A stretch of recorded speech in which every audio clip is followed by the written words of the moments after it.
जानते हैं सत्संग में कैसे लोग बैठते हैं? बड़ी सावधानी से समझिएगा। सभी के बस की बात नहीं है कि सत्संग में आके बैठ जाएं। कथा पांडाल के बगल में भी घर बना होगा ना, यदि सौभाग्य में नहीं होगा तो उसके पैर घर से निकल करके कथा पांडाल तक पहुंच ही नहीं पाएंगे। सत्संग में कैसे लोग बैठते हैं जरा समझिएगा। जिसे हम आप लोग चुनते हैं चुनाव के समय नेता, वो लोग कहां पर बैठते हैं? संसद में। हम आप सभी लोग संसार के हैं, जगत के जीव हैं, जिनका चुनाव हम आप करते हैं वो कहां बैठते हैं? संसद में। माताओं बात समझ में आ रही है? ज्यों बालक कह तोतरी बाता सुने मुदित मन पीतु आरो माता। आप ऐसे भाव से सुनेंगी तो जरूर समझ में आ जाएगा। जिनका चुनाव हम आप करते हैं, जगत के लोग करते हैं, वो संसद में जाके बैठते हैं। और जिनका चुनाव स्वयं जगत पिता करता है वैसे सत्संग में आके बैठते हैं, वो ऐसे सत्संग में आके बैठते हैं। सत्संग में जो लोग आकर के बैठते हैं उनका चुनाव स्वयं परमात्मा करते हैं, और जिनका चुनाव हम आप लोग जगत के लोग करते हैं वो संसद में जाके बैठते हैं। यही फर्क होता है। स्वयं ईश्वर जिनको चुनेंगे, किनको सुनना है किनको नहीं सुनना है, उन्हीं का शरीर उन्हीं का मन कथा पांडाल तक जाने के लिए तैयार होगा। सभी का नहीं तैयार होता है। इसीलिए मैं अक्सर कहा करती हूँ, जब परमात्मा की असीम कृपा होती है तब बड़े ही सहज रूप में जीव को 3 चीजें प्राप्त होती है। और कब प्राप्त होती है? का बड़े ही जन्म जन्मांतरों के बाद, कल्प कल्पांतरों के बाद, युग युगांतरों के बाद, कई जन्मों के बाद जब जीव के अच्छे अच्छे कर्म इकट्ठे होकर संचित होकर के फलीभूत होते हैं, तब जाकर के परमात्मा की कृपा होती है। कई जन्मों के जीव के जब पुण्य संचित होकर फलीभूत होते हैं तब ईश्वर की कृपा बनती है। और जब ईश्वर की कृपा बनती है तब जीव को 3 चीजें प्राप्त होती है। ध्यान दीजिएगा। पहला संत दर्शन, दूसरा सत्संग दर्शन। परमात्मा की कृपा से संत दर्शन, और संत की कृपा से सत्संग दर्शन हो जाएगा, और फिर परमात्मा और संत और सत्संग की कृपा से सीधे भगवंत दर्शन हो जाएगा, सीधे भगवंत दर्शन हो जाएगा। तो याद रखिएगा, दुकान मकान खेत खलिहान व्यापार परिवार व्यवहार, ये सब चीजें तो हम आप सभी लोग अपने कर्मों से प्राप्त कर लेते हैं। जो जितनी मेहनत करेगा, जैसा विचार होगा, जैसी नीयत होगी, वैसा उसका विकास होगा। दुकान मकान व्यापार व्यवहार परिवार खेत खलिहान, ये सब चीज लोग तो हम आप सब लोग तो अपने अपने कर्म से पा लेते हैं। लेकिन याद रखिएगा, ये 3 चीजें कर्म से नहीं मिलती है, सत्कर्म से मिलती है, परमात्मा की कृपा से प्राप्त होती है। कौन सा? का संत दर्शन, सत्संग दर्शन और भगवंत दर्शन। अर्थात संत की प्राप्ति और सत्संग की प्राप्ति और भगवंत यानी परम पिता परमात्मा की प्राप्ति, ये एक जन्म के पुण्य का फल नहीं है और हमारे कर्म का फल भी नहीं है, केवल परमात्मा की कृपा का फल है, ईश्वर की कृपा का फल है। आज हम आप सभी लोग यहाँ पर इकट्ठा हुए हैं तो आप ये मत समझ जाइएगा कि इसमें हमारा कोई पुरुषार्थ है। आप ये मत समझिएगा कि आपका कोई पुरुषार्थ है, हमें भी नहीं समझना कि हमारा पुरुषार्थ है। ये तो सब पहले से ही निश्चित हो चुका है कि कब क्या कहाँ पर कैसे होना है। सब ठाकुर जी की लीला है, परमात्मा की लीला है।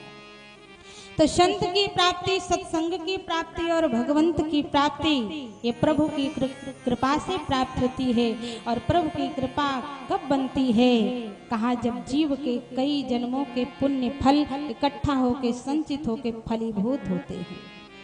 परमात्मा जीव पर कृपा करके पहला एक काम करता है, क्या? कबहु के कर करुणा नर देहि।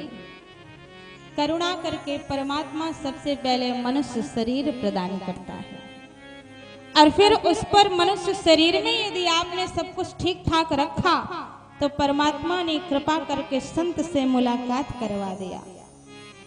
और फिर जब संत से मुलाकात हो गई, संत की कृपा बन गई, तो फिर सत्संग प्राप्त हो जाता है। और फिर संत और सत्संग प्राप्ति के बाद तो सीधे भगवंत की ही प्राप्ति होती है।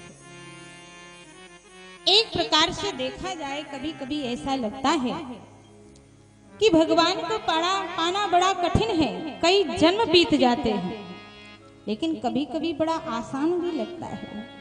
क्यों? क्योंकि हमें क्या पता कि हम लोग क्या थे, नहीं पता। अभी जो दिखाई दे रहा है वो तो समझ पा रहे हैं। इसीलिए कहा जाता है कि यदि आज समझ पा रहे हो तो आज से ही सत्कर्म करना प्रारंभ कर दो, आज से ही अच्छे कार्य करना प्रारंभ कर दो, आज से ही भगवान का भजन करना प्रारंभ कर दो। हो सकता है आपका बहुत सारा पुण्य इकट्ठा है, थोड़ा सा आप प्रयास कर लो तो शायद अभी इसी जन्म में नारायण का दर्शन हो जाए, प्रभु की प्राप्ति हो जाए। मैं आपसे एक प्रश्न करती हूँ। आप सभी लोग बहुत कथाएं सुन चुके हैं, आप सभी लोग स्वयं विद्वान बन चुके हैं। स्वयं हमारे चाचा जी तो स्वयं विद्वान बन चुके, इतनी कथाएं सुन चुके, इतनी बातें बोलते हैं कि पूछे मत।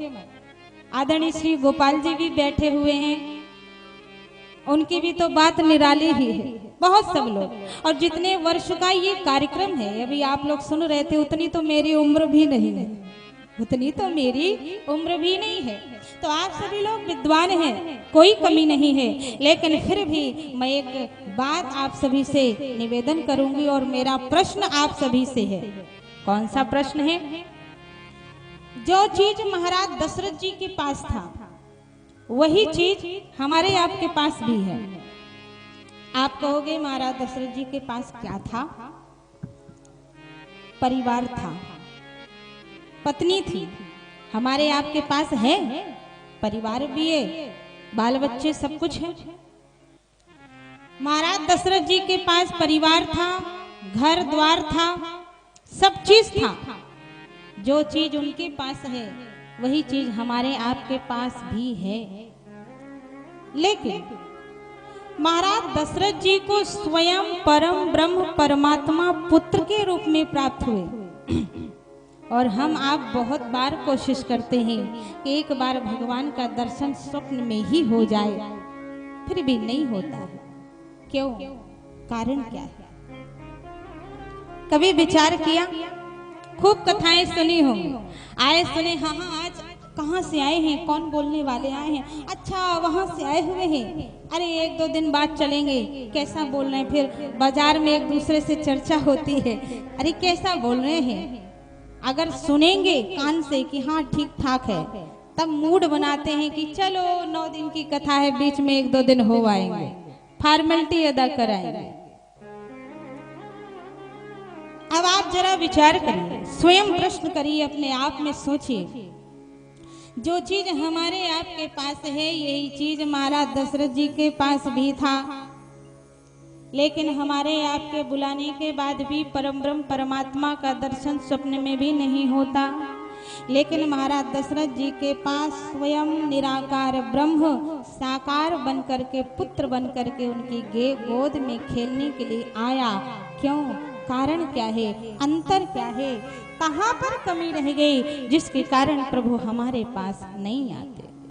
मैंने अभी आपसे कहा कि बड़े ही जन्म जन्मांतरों के बाद, कल्प कल्पांतरों के बाद, युग युगांतरों के बाद जीव के अच्छे अच्छे कर्मों के पुण्यों के फल जब संचित होते हैं तब प्रभु की कृपा बनती है, तब 3 चीज प्राप्त होती है। महाराज दशरथ जी को पुत्र के रूप में परमात्मा प्राप्त होंगे, ये पहले ही पूर्व जन्म में निश्चित हो चुका था। ध्यान दीजिएगा, जो हो रहा है ये भी पहले निश्चित हो चुका था।